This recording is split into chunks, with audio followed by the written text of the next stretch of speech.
¿Hasta qué punto puede llegar un equipo para proteger a su piloto estrella? ¿Y qué pasa cuando el piloto afectado es una leyenda como Lewis Hamilton? Lo que se descubrió después del Gran Premio de Monza te dejará sin aliento. Todo comenzó aparentemente como un fin de semana normal.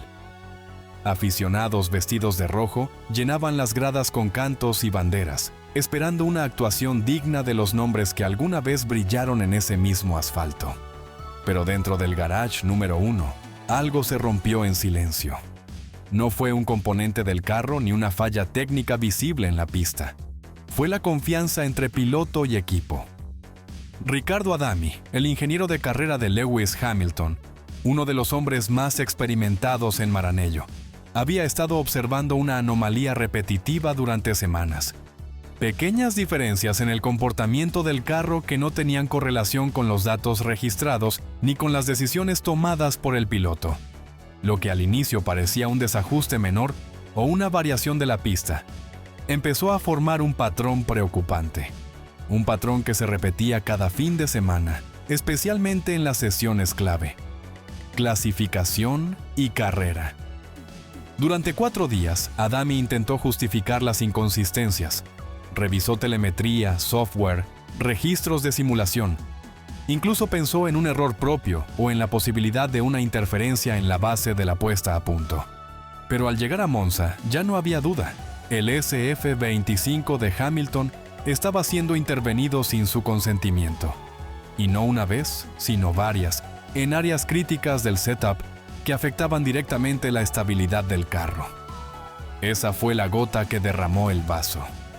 Lo que nadie esperaba era que Adami, un ingeniero conocido por su discreción y fidelidad institucional, rompiera el código de silencio de la Fórmula 1 y lo hiciera públicamente. Declaró con firmeza que las intervenciones en el carro de Hamilton no eran ni accidentales ni experimentales. Eran decisiones premeditadas, ejecutadas sin el conocimiento del piloto ni del propio ingeniero de carrera. El lugar de estas declaraciones no fue una conferencia oficial de prensa ni una entrevista pactada. Fue en un encuentro técnico informal, filtrado a medios especializados, donde la verdad empezó a salir a la luz. Ahí se reveló que los cambios se habían hecho durante la madrugada del sábado, con acceso restringido, y que afectaron puntos críticos como la suspensión trasera, la precarga del diferencial y la altura de manejo. Todo lo que Hamilton había perfeccionado meticulosamente durante las prácticas libres fue anulado antes de la clasificación. La noticia explotó como una bomba atómica en el paddock. Pilotos, ingenieros y periodistas comenzaron a susurrar una palabra que en la Fórmula 1 se evita a toda costa: sabotaje. Porque si el ingeniero de carrera de uno de los pilotos más laureados de la historia afirma que su carro fue manipulado sin autorización, estamos frente a una crisis de proporciones monumentales. Lo más perturbador de lo que pasó con Lewis Hamilton no es solo que se alteraran parámetros esenciales de su carro. Lo realmente alarmante fue descubrir quién estaba detrás. Las modificaciones no surgieron de un error de los mecánicos, ni de una mala interpretación de los datos, ni siquiera de una estrategia experimental. Esas intervenciones fueron firmadas por el Grupo Central de Performance de Ferrari, una unidad interna de élite, autónoma, con acceso total a los carros y que actuaba al margen del departamento operativo habitual. Ese grupo, teóricamente diseñado para optimizar el rendimiento global del equipo, cruzó una línea que ningún equipo debería cruzar jamás. Actuó contra su propio piloto, y no contra cualquier piloto, sino contra Lewis Hamilton, el hombre que había sido anunciado como la piedra angular del renacimiento de Ferrari, el que llegó para devolver el título a Maranello después de más de una década de sequía, estaba siendo saboteado desde dentro. Las alteraciones no fueron sutiles.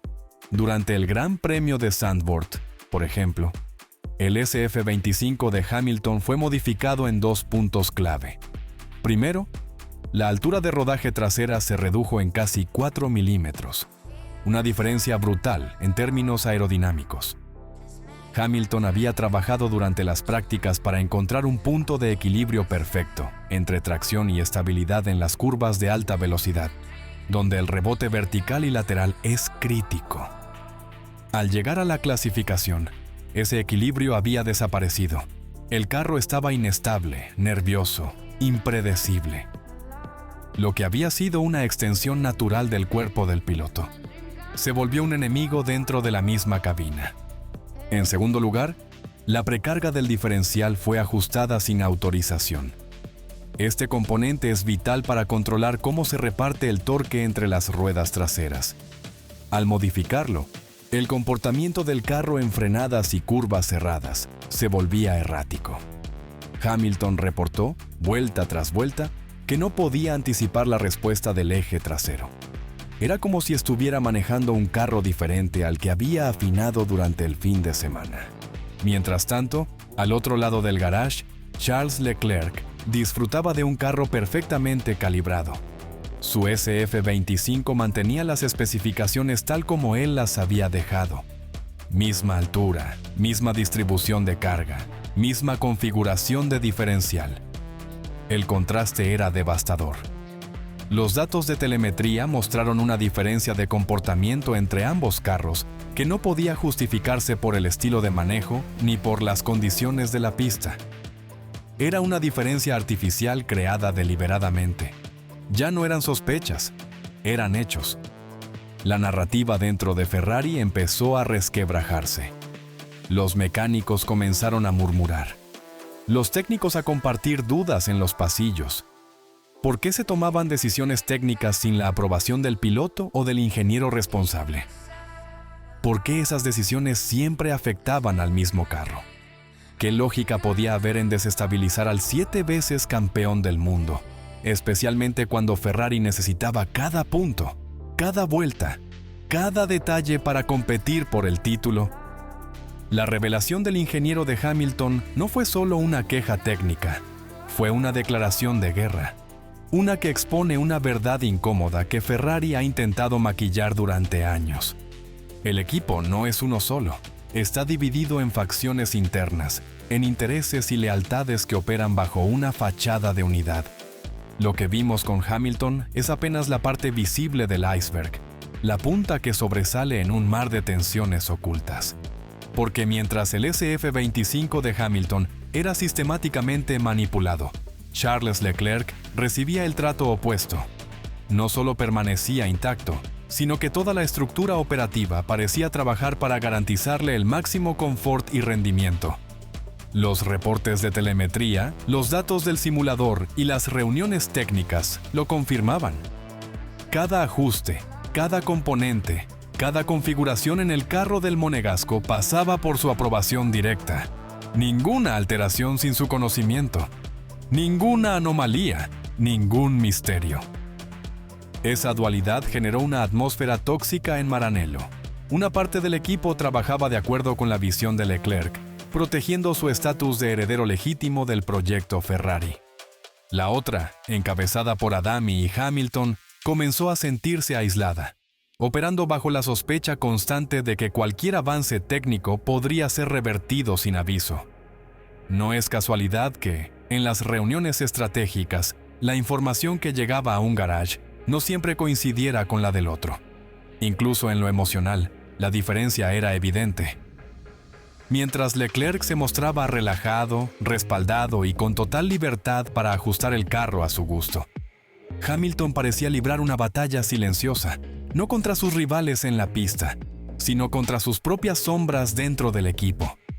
Los gestos lo decían todo. Miradas tensas en el pit wall, conversaciones de radio cortas, frustraciones contenidas tras cada sesión. No era el lenguaje corporal de un piloto en plena confianza. Era el de alguien que sabe que está siendo saboteado por quienes deberían defenderlo. Y eso tiene consecuencias. No solo en el rendimiento del carro, también en el equilibrio institucional de Ferrari. Porque cuando la confianza se rompe entre piloto y ingeniero, entre piloto y jefe de equipo, entre un garage y otro, todo el sistema se convierte en un campo minado. Cualquier decisión puede interpretarse como jugada política, cualquier error, como represalia encubierta. Y en ese contexto, competir por un campeonato no es solo difícil, es imposible. El verdadero drama está en lo que viene. porque esta filtración no se va a quedar en el aire. Los medios ya están investigando. La FIA podría intervenir si se prueba que hubo manipulación sin el consentimiento del piloto. Y dentro de Ferrari, las consecuencias pueden ser devastadoras, desde despidos en el área técnica hasta la posible renuncia de figuras clave del proyecto. Y si algo así sucede, la pregunta que flota en el aire es brutal. ¿Qué hará Lewis Hamilton? Lo que debía ser una de las asociaciones más esperadas de la década entre Ferrari y Hamilton está al borde del colapso. Y si esta historia sigue como hasta ahora, es muy posible que no hablemos solo de un año perdido, sino del mayor fracaso institucional de Ferrari en la era moderna.